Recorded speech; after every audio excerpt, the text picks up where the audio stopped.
Hey, Megan. Good morning. Good morning.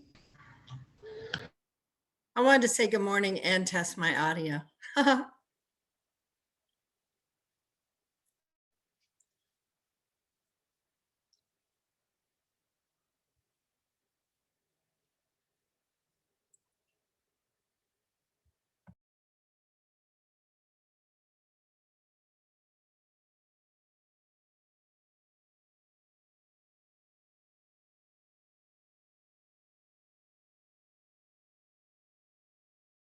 Okay, dear people on it. Okay, good. Hold on, let me go on mute.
Hello and welcome, everyone.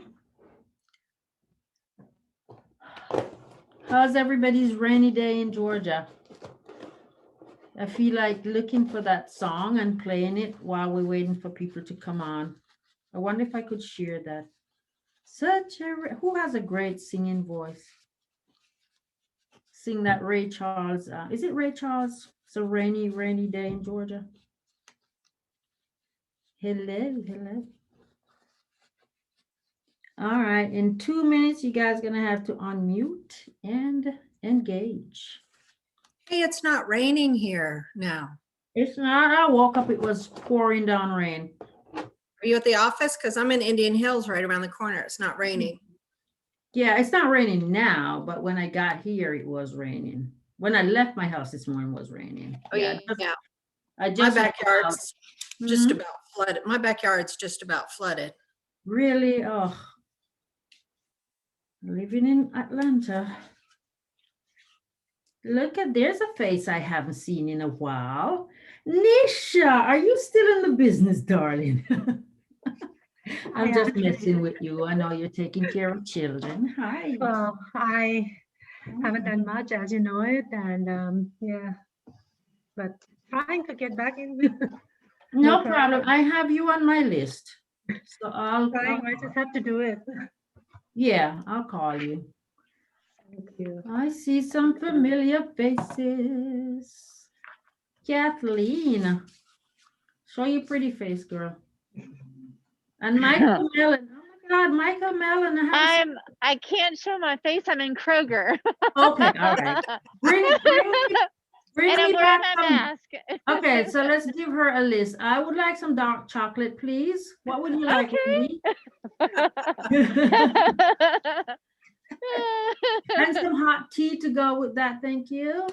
I will deliver it to the office tomorrow. You don't have to. I'm just playing with you. I would be happy to. Yeah. Well, all right. So you can go back on your bye. video. Okay, bye. Michael Mellon, Happy New Year. Happy New Year, Autherine. How are you? And how are those beautiful babies? I'm changing diapers as we speak. Yes. That's how it's going. Nothing like a man changing a diaper, I tell you. All day, every day. A quality that a mother loves. Yes. Happy New Year, Autherine. Good to see you. Good to see you. Have you had a chance to look at the new contracts, Michael?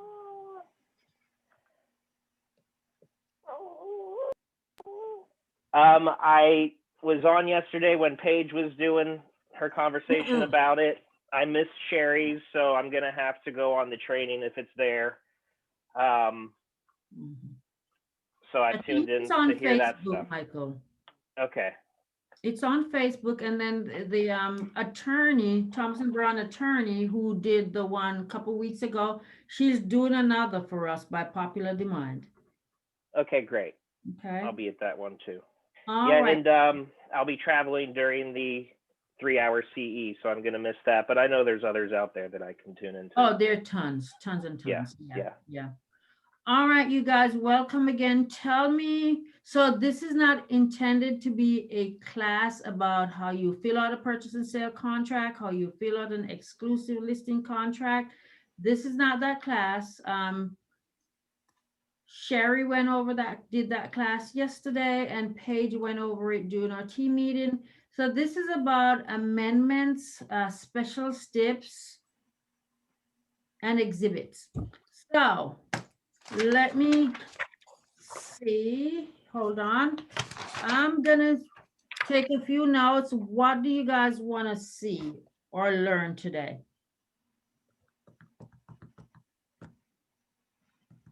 Just most of the things that is new that we need to be aware of.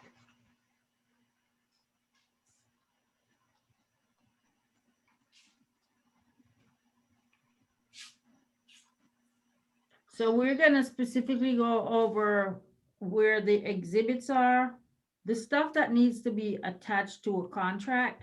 That's what I'm gonna cover today. As far as the changes in the contract, we've got another class coming up if anybody missed that. And the attorney who helps to write the contracts, she's gonna go over those. We also covered that Monday, and we also covered that twice yesterday. Okay. All right. What else, guys? Unmute yourself and chime in. How about the escalation clause where you offer more or try to match or increase from their highest and best? Okay. Is that an amendment? No, that's a special step. You would put it in your special steps, and I will show you where all the special. Is that me? Okay. I will show you where all the special steps are. Megan, that might be you. Can you mute yourself and then let me? Okay. Yeah, that was you, Megan. I'm getting an echo for some reason. So I'm going to show you where all the special steps are that you will need. So you're not writing special steps yourself. Okay. Anything else?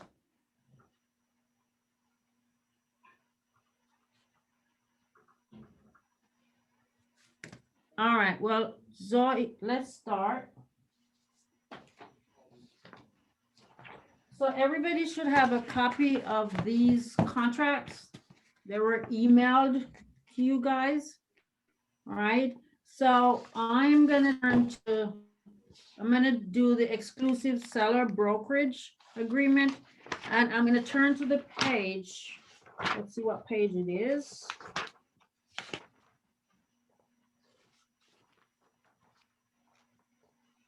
That has the exhibits.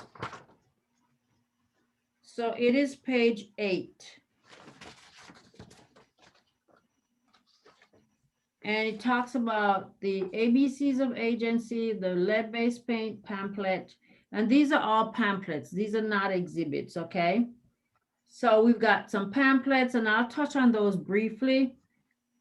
Mold pamphlet, EPA Home Buyers and Sellers Guide to Radon pamphlet, protect yourself when selling a house, and what buyers and sellers should know about short sales. And then on 11, it has the exhibits. So the ones I just read off, those are pamphlets. And then now and this is still the listing agreement. We've got the legal description, lead-based paint exhibit, retainer fee, which we do not charge a retainer fee, and other. Okay. All right. So let's talk about the legal description exhibit. And write this down. Exhibits are letters and amendments and numbers. So you can have Exhibit A, Exhibit B, Exhibit C, Amendment number 1.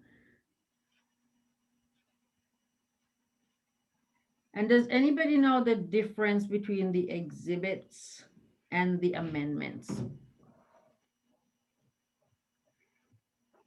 Exhibit is additional information that you need to add into the contract, and amendments is something that you want to change in the contract.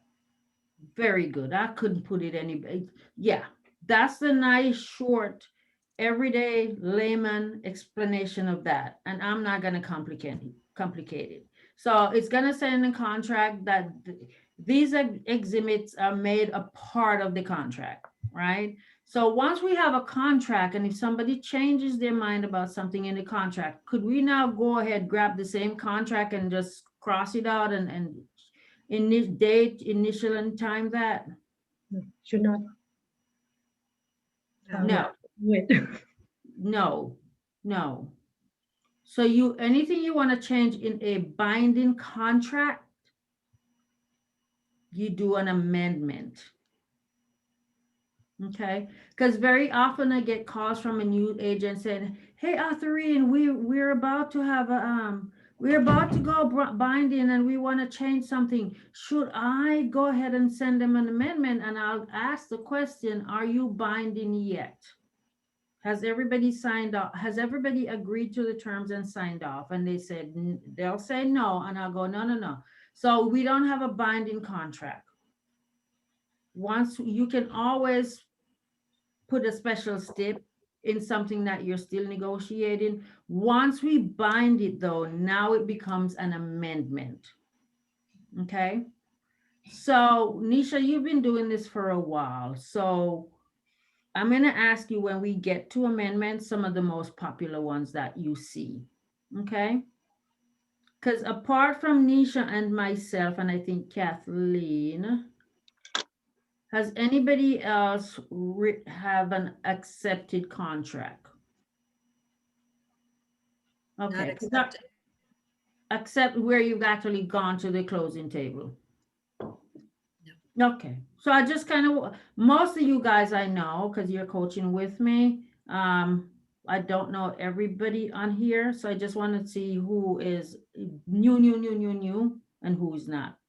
All right, so I want to show you, first of all, in order of how we're writing our contracts. Let's say we're writing a purchase and sale contract, where your exhibits and your special steps would be. So I'm going to minimize for a minute. Actually, let me share, and then I'll go grab the special steps.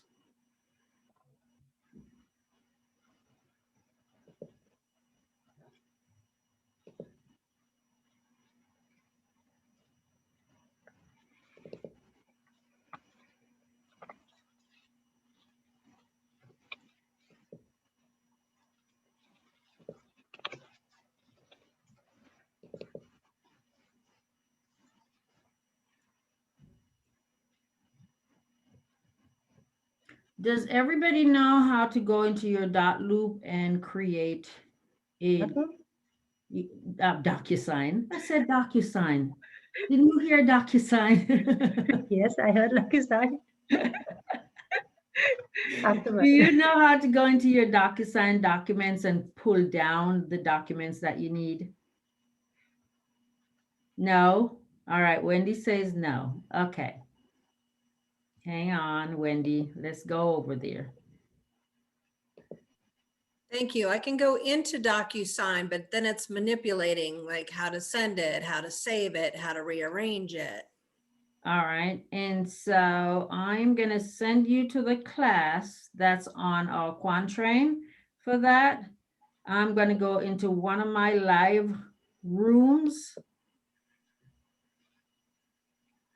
so we can go add a document.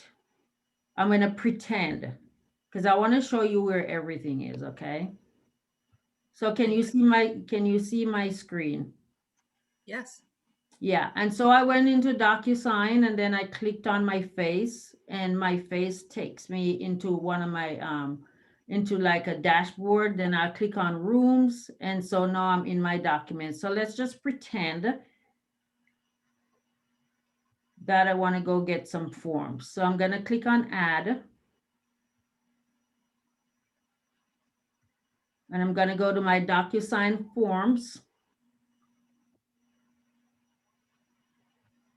If you had something on your computer, let's say in your email that you wanted to upload to the contract, you would download that and then you would get it on your computer. But let's say you want to go start afresh.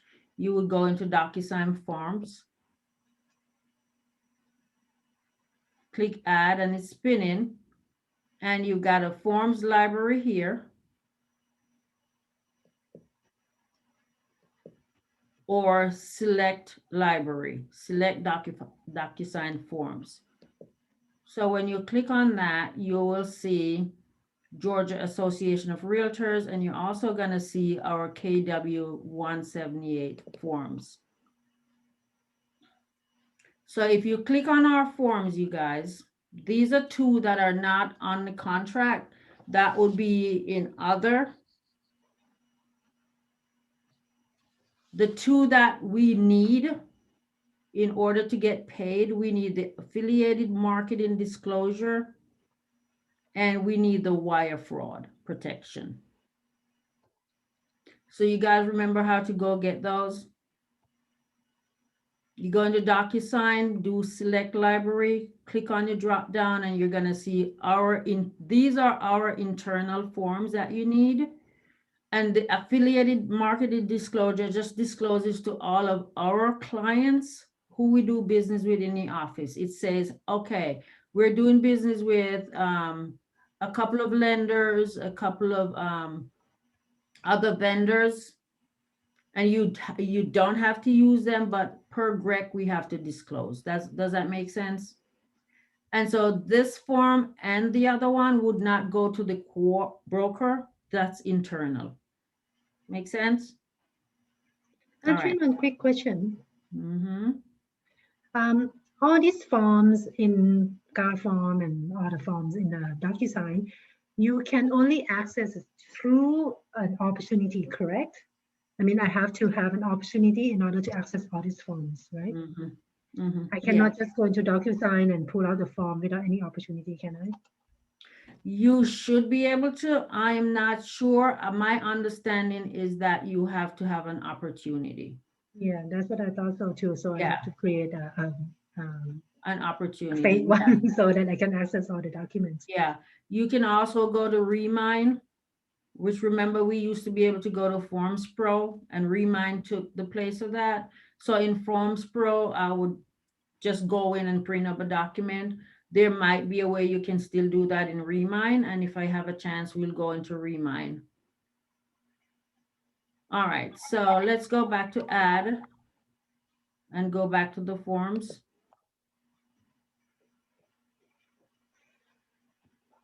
And go back to select DocuSign. And now for your purchase and sale contracts, you're going to go to Georgia Association of Realtors.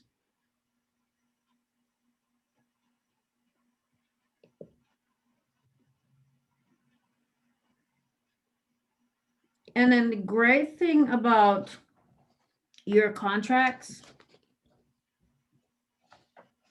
is that it tells you what the numbers are. So it would say F whatever.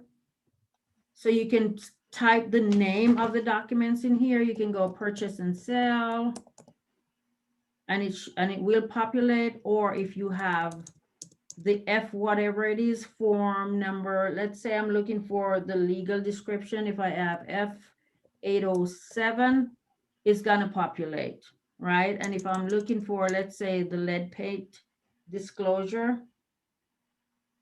F316, that's gonna populate. And I can go select that form.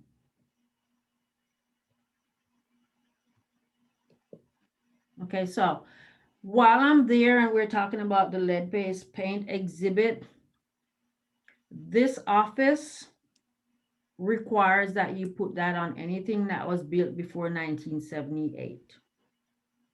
There are some agents that automatically put it with everything. I don't.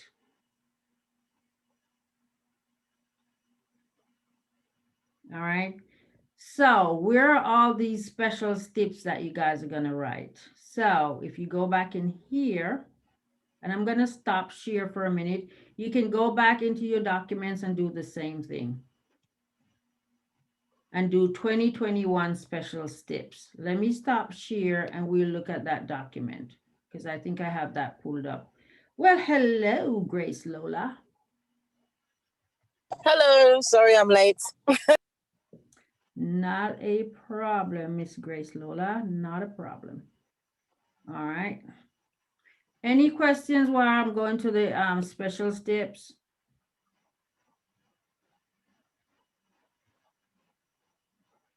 Questions.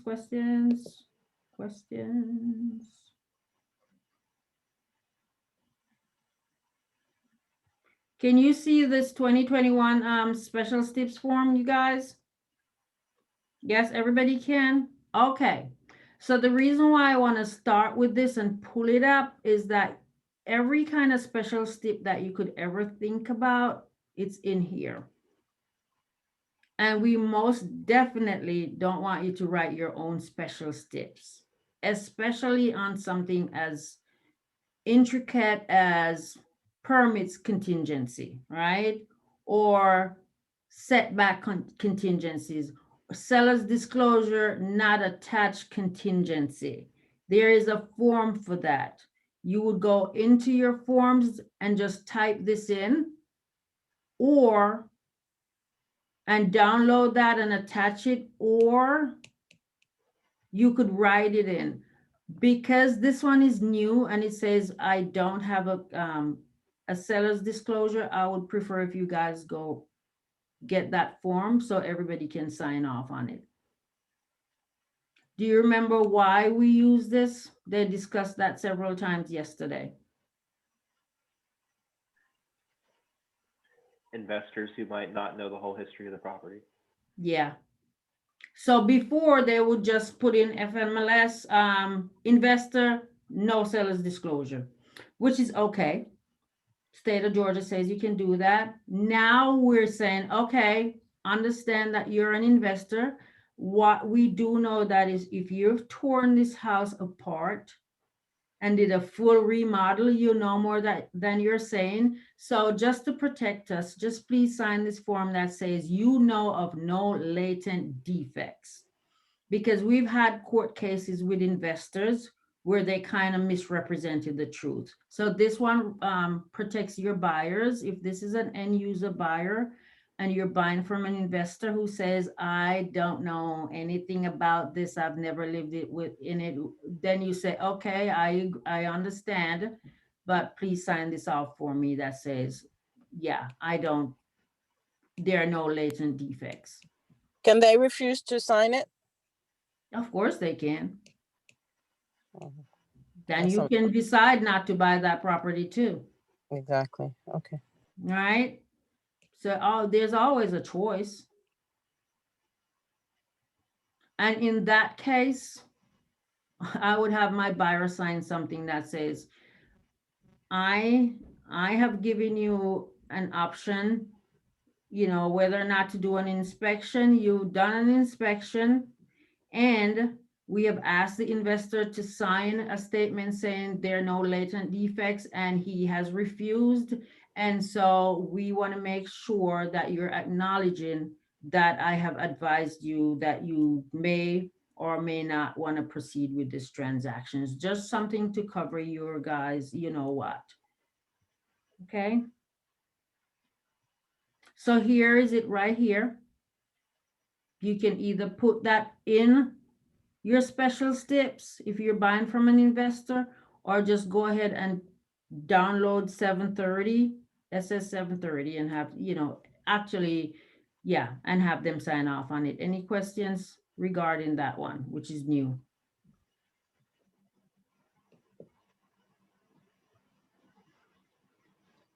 All right, so I'm going to stop share and I'm going to address Wendy wanted escalation clause.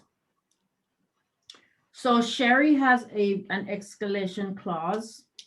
I would email her and ask her for that, because it's specifically worded to say that all parties agree that we will beat the highest offer by, let's say, $1,000. All parties also agree that the listing agent will present the contract, the highest contract to our offer price.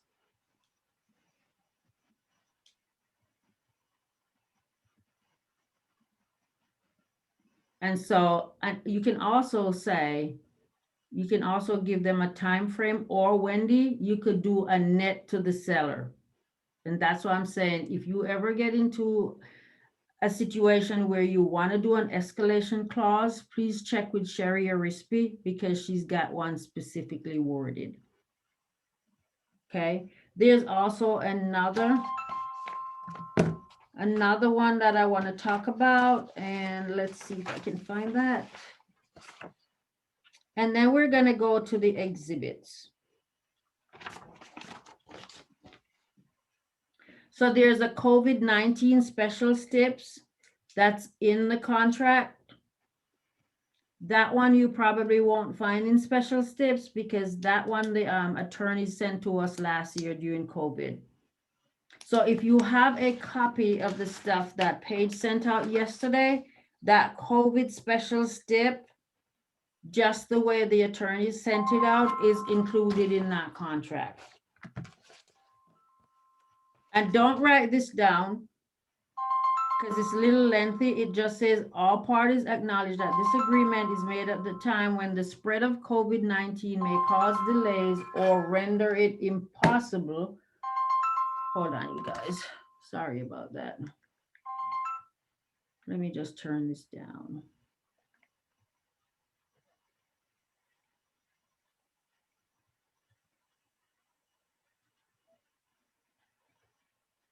Okay. All right.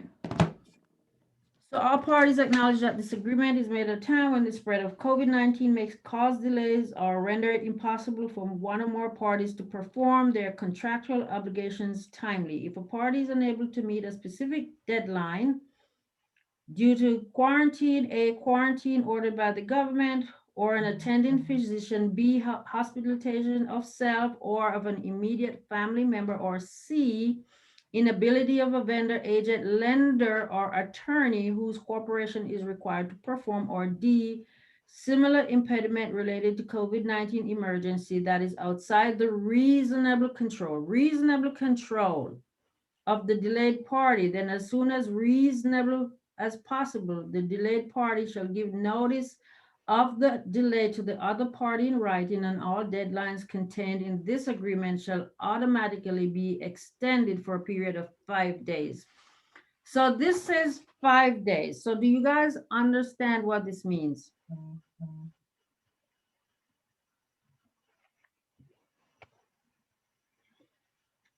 That both parties have option of extended closing by 5 days or whatever due date on the special step, or the like due diligence or something else by 5 days due to COVID. So Yeah. this is actually all of the deadlines, All deadlines. not just the due diligence. Okay. It's all of the deadlines. And do you guys notice that it covers everybody? So it covers, all right, the inability of a vendor. And that vendor could possibly be, you know, the house needs a septic inspection or an engineer for structure, and that whole office has COVID. So now we can't get that inspection done. Or the agent has COVID. So we can't necessarily do the walkthrough or whatever with our clients. And anyway, for the agent, there's always a workaround because of our culture. If one of you guys get COVID, you can also always call the office and somebody else will go do that walkthrough or whatever with your client. All right. Lender or attorney. And this one has come about quite recently last year where the attorney had COVID. So we couldn't close on time. So this covers everything. So, it stops somebody from going, oh, I had COVID, so now I have to break the contract. Oh, no. This covers everything. Any questions on that? What if, let's say I am the buyer and I add this into the contract and the seller side didn't agree to this thing? And is there a way around it? If the seller doesn't agree,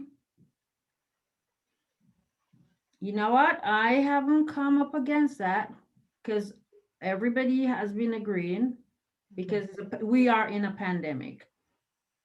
So most people are very agreeable to this. And I would say if somebody has to be quarantined for 2 weeks, then maybe it's not 5 days. Maybe it's longer.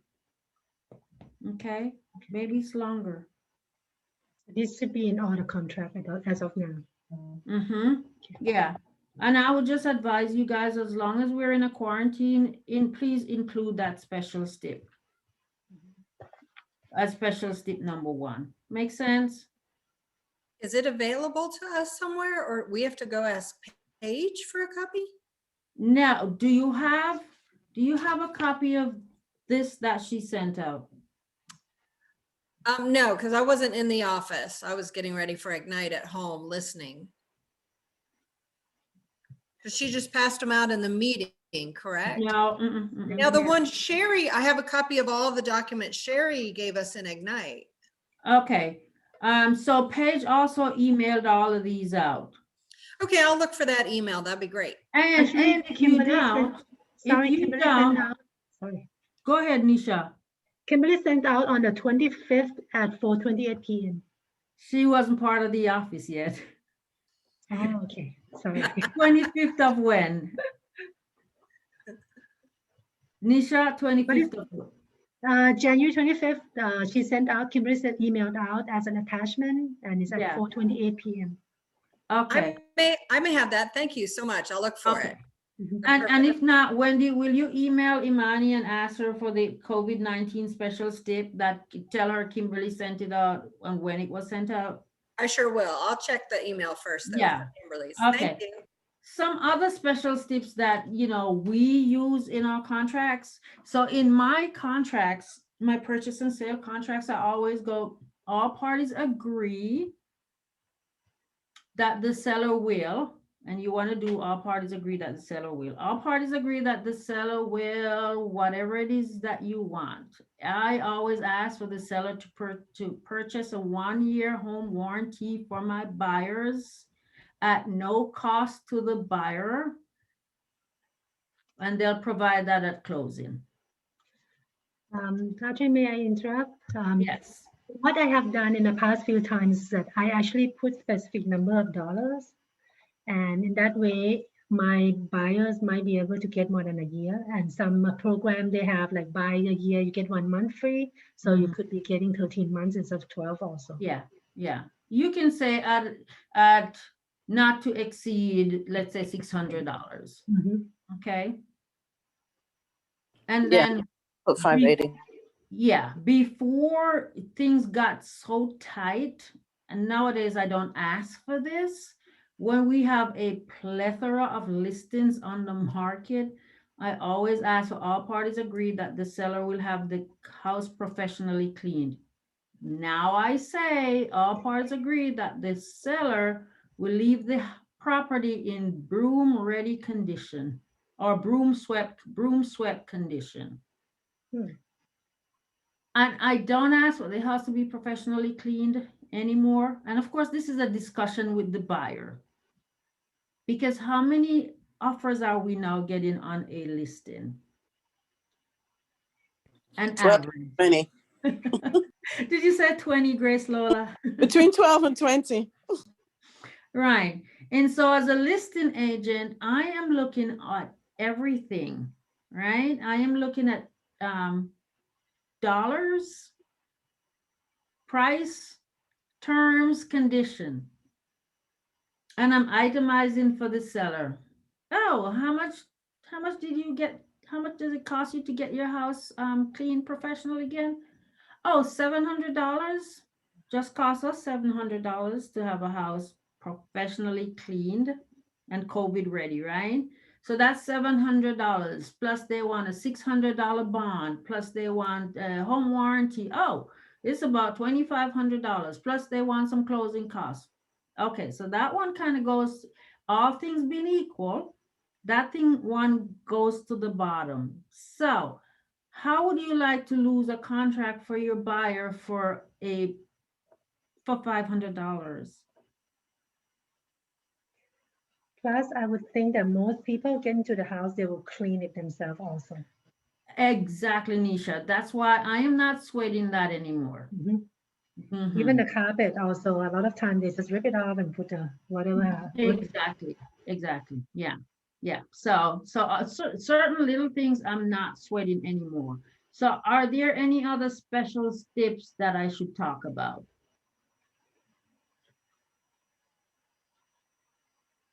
All right, no. Okay. So let's go to, Sorry, Autherine. I'm not sure if it's a special step or where I put this in. I've had 2 closings recently that involve, I know there's for them to, an option for them to stay in the house after closing, which I've used the, I don't know what you call it, but the step that relates to them moving out a certain number of days after closing. mhm. However, is there somewhere where I can include again the condition in which they leave it? Because although in my original contract I had for it to be cleaned twice now, it's been like a fight to get them to clean it to a certain standard before the next person can move in.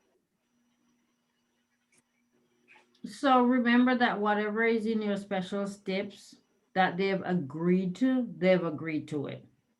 Doesn't matter if they're staying longer or not, right? Okay. That's immaterial, right? So Okay. you've agreed that you want to stay a little bit longer in the house, and you've also agreed that you're going to clean the house. Okay. So I don't Okay? have to add that step No, again. ma'am. Mm-mm. Okay. Mm-mm. No. Thank you. Mhm. All right. And what she's talking about, you guys, it's on page 1 of your purchase and sale contract. Does everybody have a copy of that? Mhm. Yes? Okay, so if you look at number 4, where it says closing date and possession.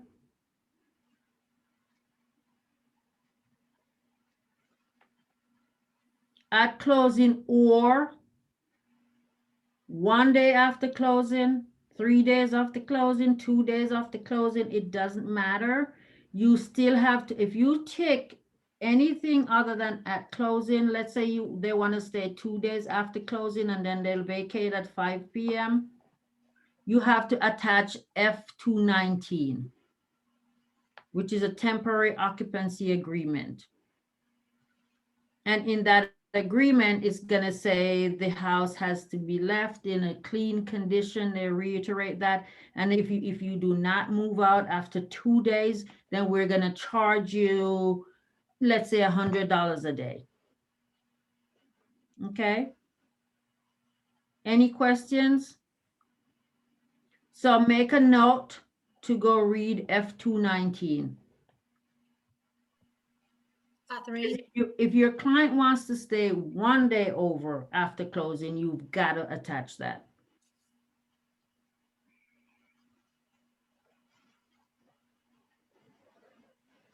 so is there an exhibit if they want to rent back for a week or 2 or a month?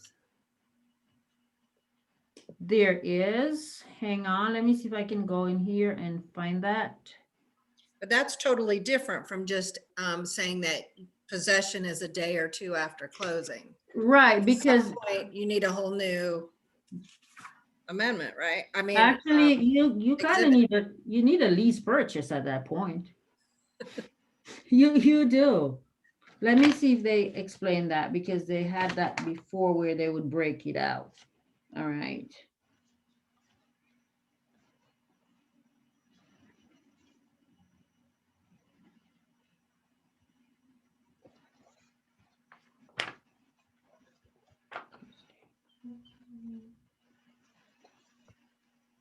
I just kind of anticipated this with the market being so tough on buyers.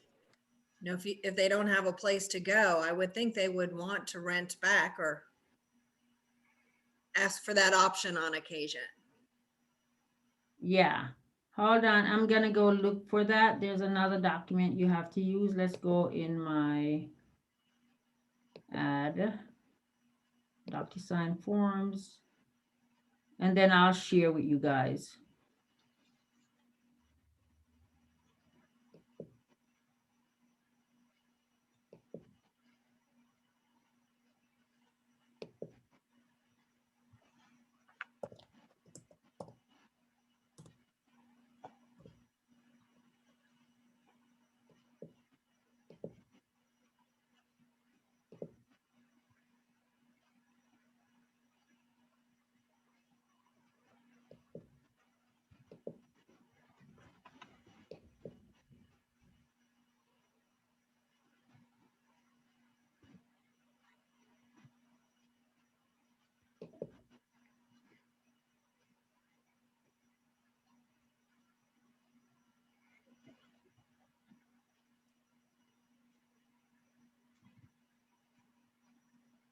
Okay, so to answer that question, Wendy, and let me see, I will share, let's share screen.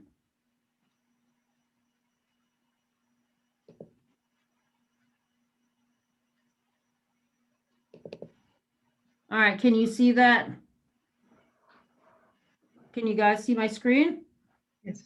Temporary occupancy agreement, that was a fabulous question, Wendy. You can use this one up to 60 days. And then after that, it becomes a lease contract. Okay, so let's say they want to stay for 90 days, then you would do a lease contract. Does that have a form number?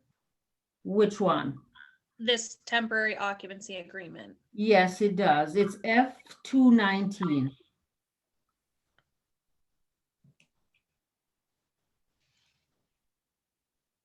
So I would put, as a new agent, put this one on your list, because maybe 5 times out of 10, you're going to have to use this because your seller may want to vacate. Maybe if they, let's say they close on a Thursday, I've seen this happen quite a lot. If they close on a Thursday, they might want to just get out Sunday morning.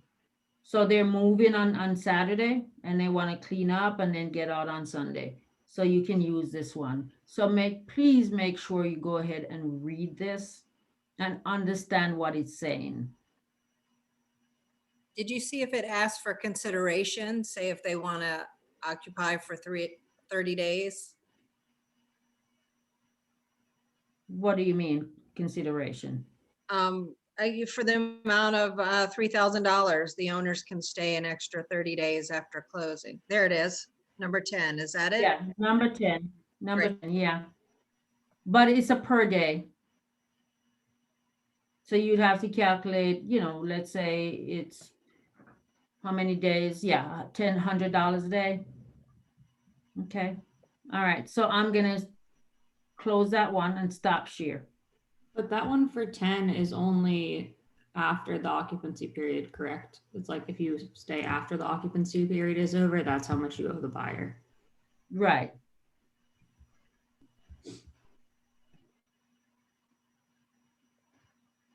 And then you have to rent.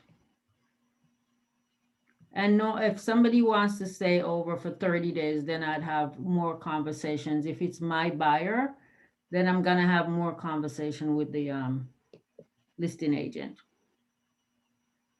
All right. Okay, so let's go take a look at some of these exhibits.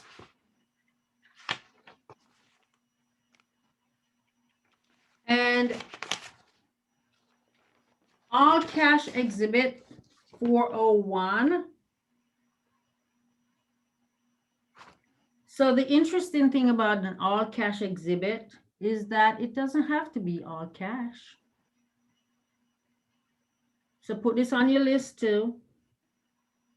Let's say I have a buyer and Wendy's my buyer, and Wendy says, I've got $400,000. I can go buy this house. And I'm like, great, let's go. Right? Yeah. And I'm going to attach the all cash exhibit. In the all cash exhibit, it says Wendy still has a chance to go get a loan.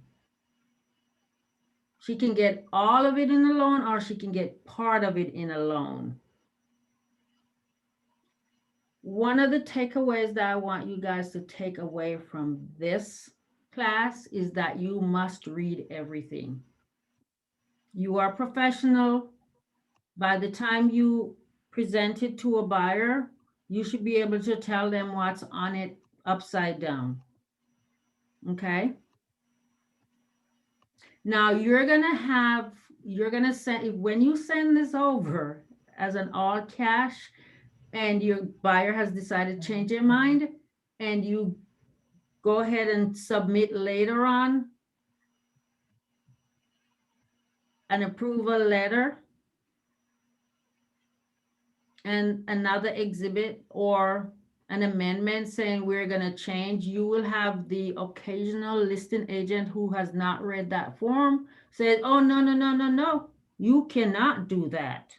And that's when you're going to have to explain. Remember, you guys are going to be the better. We're hoping that you're well trained.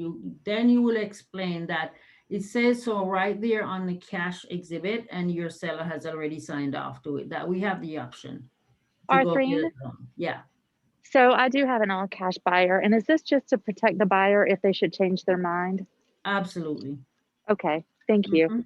Yep. So Yeah, 'cause- Autherine, Yeah, sorry, can you expand upon that? Because the only offer that I've ever presented, there were a bunch of all cash offers. And I can't believe all those people were paying $570,000 in cash. So how is that working these days? Are these buyers pretty sure that they're able to get a loan, but they're going to present their offer as all cash to make it look stronger? Like, what are the pitfalls? How does that look? What are the different scenarios? okay, all right. If you have time to talk about that. Yeah, that's a great question.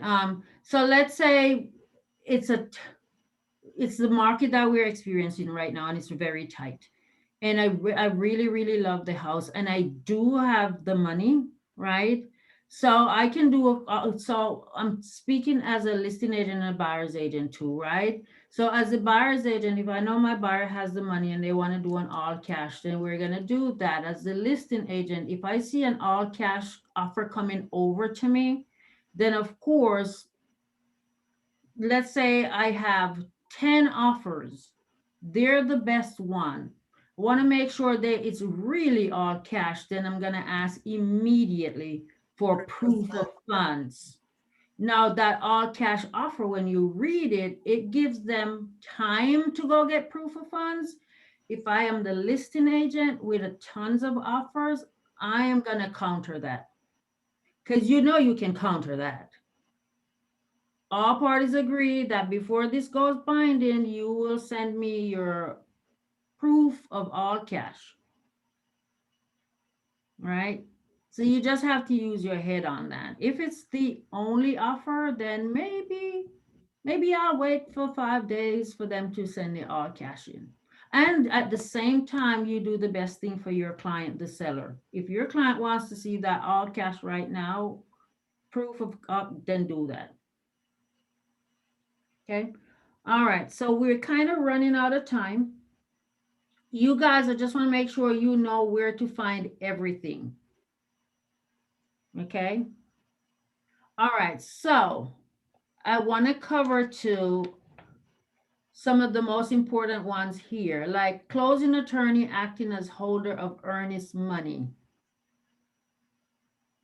2 forms, not 1. So the exhibit will be exhibit F510.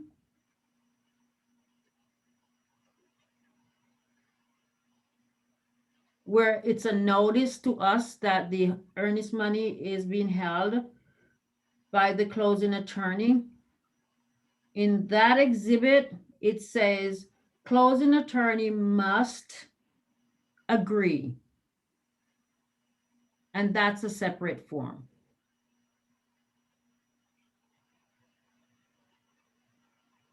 And let's see if I can pull that up real quick so you guys can see what it says. Hang on.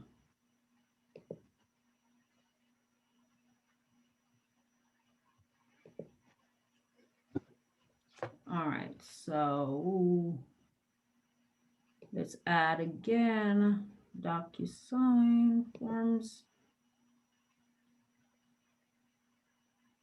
And I'm gonna go, and that is F510.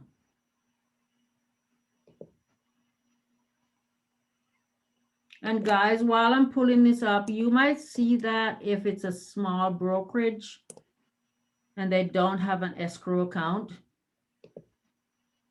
then they'll ask for the closing attorney to hold it. All right, so closing attorney. All right, I'm gonna open this up and then share with you guys.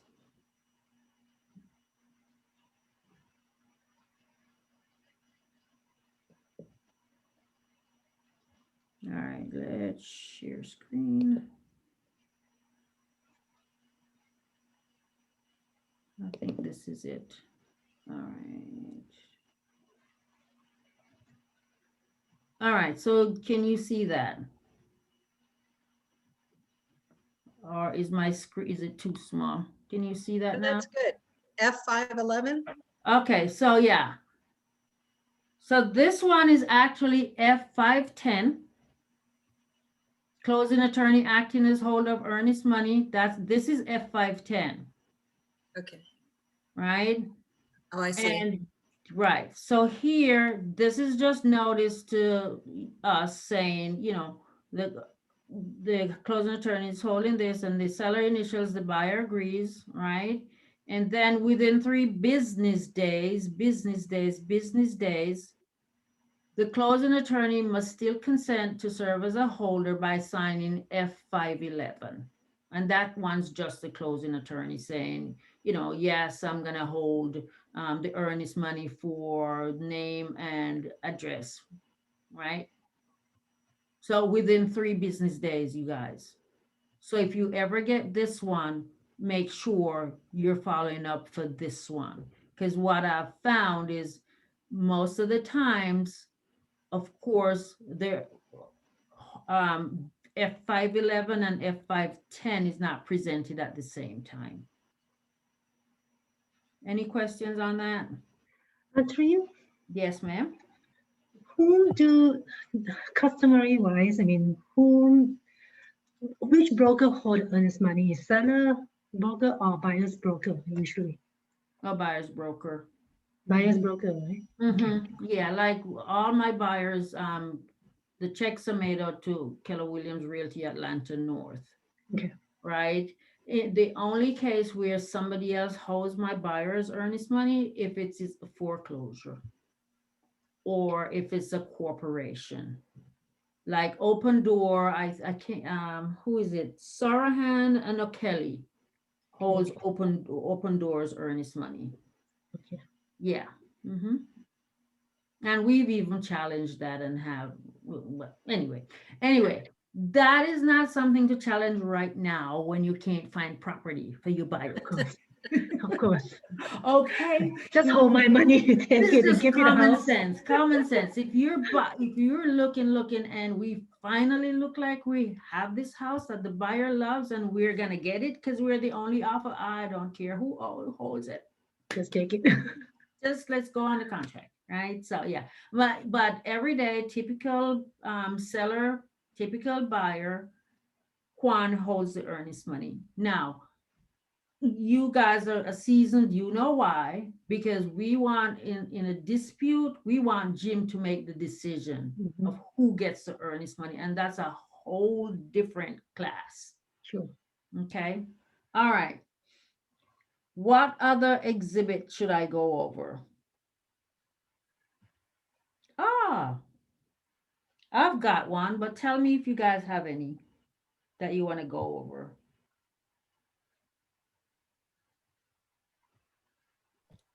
this may seem silly, but since people are wanting pools these days, is there any kind of an exhibit that would go with buying a house with, that has a pool?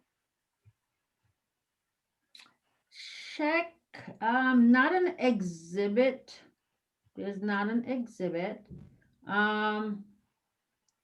Check your special steps and see if there's something you could write in as far as a pool, but there's not really an exhibit. I didn't know if you had to specify that all the pool equipment comes with it, or, you know, whatever comes with the pool, whatever you need. Yes. Mhm. Yes, yes, I would write that in on the special steps. Mhm. All parties agree that, and if you know the names of all the equipment, you can list them out. Okay, I always start with all parties agree that these items come with the pool or stay with the pool, A, B, C, D, E, F, or 1, 2, 3, okay? Legal description exhibit. So I get a lot of questions about where do I find the legal description? The very first place to get the legal description is from your seller. Let's say your seller cannot find his deed. Then the next place to go get that legal description would be at the courthouse or in Realist. Well, not really. It's a two-stepper. So I would go to Realist if I really need the legal description, which I will tell you when you guys do. I would go to Realist and I would look for the deed book and the deed page. Then I would go into, let's say it's Cobb County, taxassessors.org. And there's a way you can search the deeds by putting in the deed book and the deed page. And that will take you to where the legal description is. If it is Fulton County or some other county, it's a little bit trickier. Just start with the deed page though. In the case of condos, when you guys are listing condos, you're gonna need the full legal description for condos. Because there's an exhibit, and which one is it? Exhibit F204, when you're listing condos, you must attach exhibit F204. And it asks for, it's called the condominium resale, purchase and sale. And on that, it asks for the deed page, the plat page, everything. And the event that that's not filled out properly, you will get a little love email from Sherry Arispe. Is that name starting to make y'all tremble? I love Sherry. I love her. Me too, me too. So Sherry will keep you all out of real estate jail. Anything else?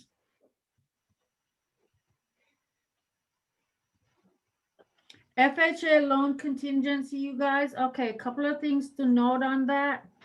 Sometimes you make an offer, and if it's a FHA loan, and let's say the seller has countered it, there's a little space on the FHA contingency that says the house has to appraise for, and you put the amount in of your original offer.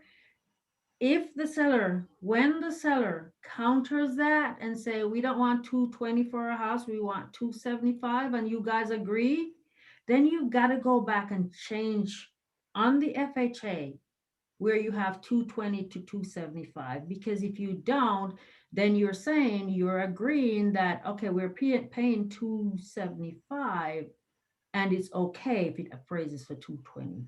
So pay attention to that. Okay, and the loan contingency fee for FHA, there's a little spot you have to fill in. It's 1.75%.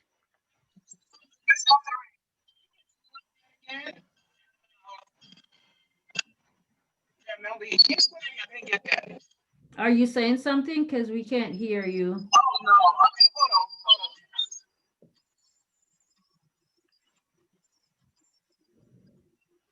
on. Okay. I think she was out. All right, any other questions?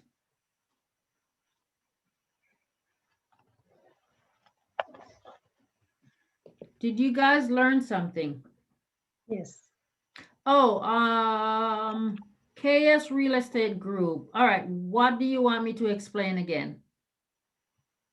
The appraisal amount on the FHA contingency? Yes, okay, all right. So FHA contingency, right? Trying to look at it in my mind's eye. When you go to the appraisal where you say appraiser, this house, we're giving them 21 days, blah, blah, blah, to appraise the property. And the property shall appraise for no less than, let's say, 220. And that's your original offer. Okay. All right. So your original offer has been rejected, or you get a counter offer and it's now 250. And you're about to agree to the 250 because you think it's still worth it, then you have to go back to the FHA contingency that you originally sent and take that 220 out of there and make sure it now says 250. Got it? Okay. All right. She got it. All right. Thanks.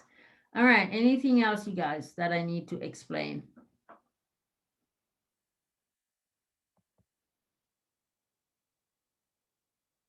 We good? Thank you. Everybody's so quiet.